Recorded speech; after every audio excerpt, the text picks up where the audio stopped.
If you have a loved one recovering from surgery like I am, please put them on this diet.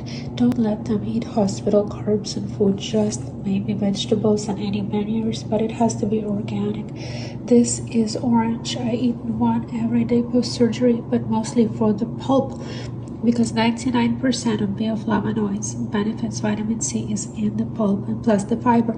You want to help the body clear out, push out everything, all those toxins from anesthesia, from all the drugs.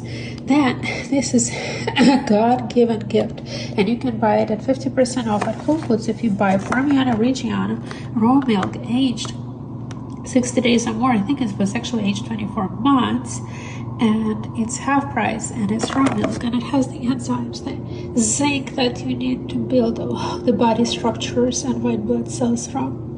Again, amino acids, proteins, and this is healthy, and also has enzymes, live cultures. You want to have variety of vitamins. Eat the rainbow ship's milk to give me some of the additional benefits, but most calcium is going to be in the Parmigiano Reggiano, which is amazing. Greenery, green tea for bioflavonoids. I also add bay leaf, cinnamon, lemon, and ginger to that for antiviral, antibacterial.